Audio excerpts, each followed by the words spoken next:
Em meados dos anos 80, dois amigos do ensino médio se juntaram e fundaram a Gen Software, uma desenvolvedora com muitos sonhos e um grande objetivo. Era 1984. Andrew Gavin e Jason Rubin estavam no auge da adolescência, mas enquanto seus colegas pensavam em esportes, garotas e alguns até já projetavam o ingresso na faculdade, a dupla ocupava suas horas vagas programando, desenvolvendo softwares e pirateando jogos para o Apple II. Pirataria não é coisa só de tupiniquim. A pirataria não gera arrecadação. A Xanja precisa de dinheiro. Em 1985, a Gen Software já havia lançado o seu primeiro produto, Math Gen, um jogo educacional simples voltado para o ensino da matemática. A burocracia do mercado educacional, no entanto, afastou a desenvolvedora, que logo direcionou seus esforços para o desenvolvimento de jogos mais comerciais. Nesse novo segmento, o primeiro título foi definido ainda em 1985. Algumas fontes, como a Game Informer de outubro de 1988, dizem que era um jogo de esqui. Outras, como uma matéria de outubro de 2013 da IGN, afirmam ser um jogo de golfe. O que elas concordam é que, acidentalmente, o jogo foi apagado quando Gavin gravou jogos piratas sobre a única cópia existente do jogo já finalizado. Sem problemas, os meninos eram novos e tinham disposição a dar com pau. Jason Rubin, que tinha uma inclinação mais artística, criou um novo jogo de esqui do zero, e Gavin, que programava melhor, o lapidou nos meses seguintes para deixar a jogabilidade mais dinâmica e o jogo mais comercial. Em 1987, então, a Gen Software lançou Ski Crazed, o primeiro jogo da... O quê? Como assim? Relaxa, você vai entender mais à frente. Ski Crazed vendeu cerca de 1000 cópias, um número significativo para uma iniciante à época. A indústria ainda tentava se reestruturar após o fenômeno da bolha de videogames dos anos 80, que culminou com o Crash de 83, e o lançamento exclusivo para um único sistema, no caso o Apple II, ajudaram a brecar números maiores. O segundo título, Dream Zone, começou a ser desenvolvido também em 1987, lançado em 1988 inicialmente para o Apple II e portado para várias outras plataformas nos anos seguintes, o que ajudou não apenas a alavancar as vendas, agora cerca de 10.000 cópias, mas também a expandir a desenvolvedora. Ski Crazed e Dream Zone foram publicados pela Baldville, uma pequena publisher fundada nos anos 80. A empresa seguiu no mercado de jogos até o fim da década, quando decidiu abandoná-lo para focar em softwares corporativos, o que afetou não apenas o seu rumo, como também seria um fator elemental para o surgimento da Naughty Dog. A Gen Software já estudava um reposicionamento de mercado. Jason e Gavin achavam a publisher pequena, pouco ambiciosa e mal administrada. Gavin chegou a comentar com Rubin que os sócios da empresa eram muito low profile e meio maconheiros. Por isso eu falo, au au, por isso que eu digo, au au au. A saída da Baldville do ramo de videogames se mostrou o momento perfeito para uma mudança geral dentro da Gen Software. A desenvolvedora passou a apresentar seus projetos para novas publicadoras. Dream Zone agradou a Electronic Arts, que viu potencial no pequeno estúdio e ofereceu um contrato de financiamento parcial para o desenvolvimento de Keef the Thief, um RPG de aventura caracterizado por uma premissa interessante e um humor bem rasteiro. A parceria foi algo tão inusitado, levando em conta as circunstâncias, que em entrevista para o livro Gamers at Work, Rubin admitiu que ele sequer sabia como conseguiram um contrato com a EA. Keef the Thief chegou aos mercados em 1989, foi o primeiro jogo lançado sob o selo Naughty Dog e vendeu cerca de 50.000 cópias. As boas vendas de Keef the Thief, contudo, não impediram que os problemas começassem cedo na parceria. Com investimento externo, a Naughty Dog perdeu parte do controle criativo sobre suas obras. O jogo seguinte, Rings of Power, foi lançado em 1992 após quase 3 anos de desenvolvimento e bateu a marca de 100.000 cópias vendidas nos primeiros 3 meses. Apesar do sucesso inicial, a EA surpreendeu a Naughty Dog ao não reimprimir novas unidades.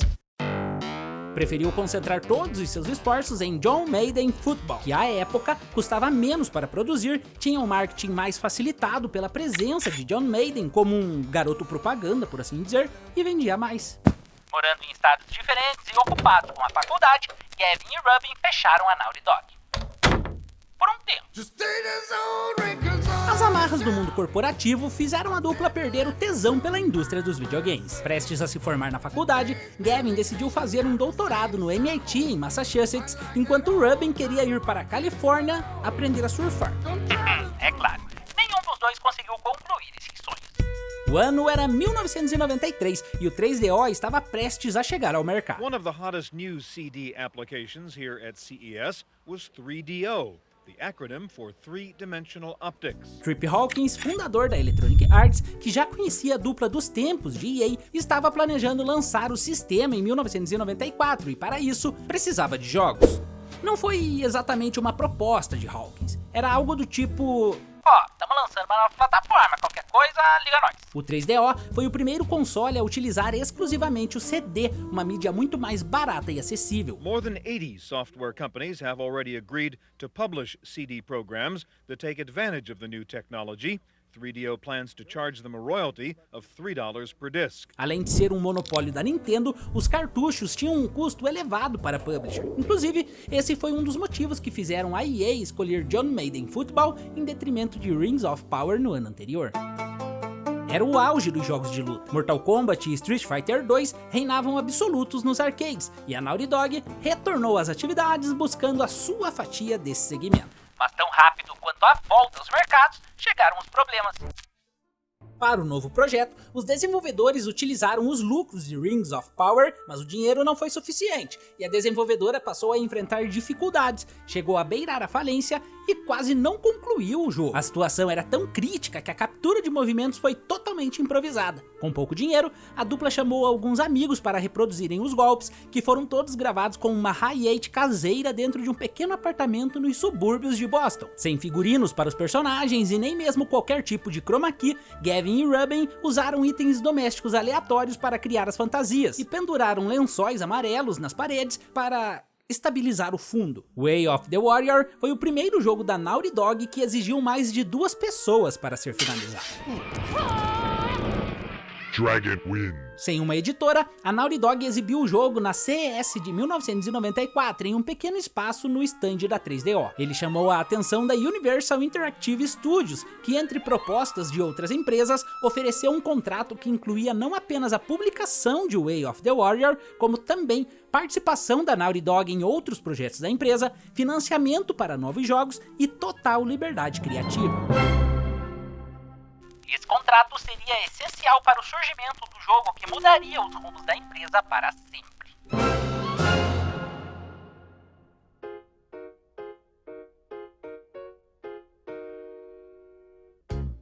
Assim como haviam feito antes de criar o Way of the Warrior, Andrew Gavin e Jason Rubin analisaram o cenário da indústria para garantir que estavam seguindo em uma direção lógica. A Naughty Dog percebeu que jogos de ação com personagens carismáticos e caricatos, como Sonic e Mario, estavam entre os maiores sucessos da época. Nos fliperamas, os jogos começavam a migrar para o 3D. Era o início da era tridimensional que logo se tornaria tendência, e que a Naughty Dog ajudaria a moldar. Coincidentemente, o PlayStation estava prestes a ser lançado. De forma quase mística, tudo parecia conspirar a favor da desenvolvedora. No ano anterior, Virtua Fighter havia conseguido adaptar os jogos de luta para um formato 3D. Gavin e Rubin entendiam que poderiam fazer isso com jogos de plataforma ao virar a câmera 90 graus e posicioná-la atrás do personagem principal. Levar a câmera para trás de um personagem em um jogo de plataforma obrigaria o jogador a olhar constantemente para a bunda do protagonista. What would it be like if you put Sonic the Hedgehog in 3D? And what we realized was that the simplest conceptual way to do this was to take a 2D world that was flat to you and simply rotate it like this, so that the gameplay happened without movement to the left and right, but rather in and out. This concept we called Sonic's ass. Nintendo e Sega brigavam no topo da pirâmide. A Sony, ao final da geração, superaria em quase 3 vezes as vendas combinadas dos seus concorrentes. Mas agora, ela era só uma iniciante no mercado que sequer tinha um mascote para fazer frente aos poderosos Sonic e Mario. A gigante japonesa, na verdade, não estava exatamente à procura de um mascote, e a pequena equipe da Naughty Dog nem imaginava que o seu projeto tinha esse potencial. Inclusive, esse foi o primeiro jogo da empresa que envolveu mais do que apenas as ideias de 2 jovens sem grana e exaustos tentando equilibrar estudos e horas intermináveis de trabalho. Ao longo dos próximos 14 meses, a equipe iria criar um jogo que combinaria a jogabilidade de um hipotético Donkey Kong Country em 3 dimensões com o design dos personagens de Looney Tunes. Ao fim desse período, o jogo da bunda do Sonic já havia conquistado identidade e conceitos próprios. Crash Bandicoot, o jogo que apresentou a Naughty Dog ao grande público, ajudou a consolidar o 3D e guinar toda a indústria para esse segmento e se tornou o fenômeno do maior console de todos os tempos.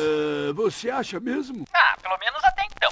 A Sony abraçou a ideia de Crash Bandicoot ao ponto de colocá-lo em destaque no seu stand da E3 de 1996. Quando Crash Bandicoot chegou às lojas em setembro daquele ano, o impacto foi imediato. O jogo vendeu mais de 500 mil cópias em menos de um mês só nos Estados Unidos. Mesmo sem ser oficialmente reconhecido como um mascote da Sony, Crash virou o rosto do PlayStation. Estava em comerciais debochando do Mario, estrelava campanhas de marketing mundo afora e, o mais importante, conquistava uma geração inteira de jogadores que nunca tinham visto nada igual.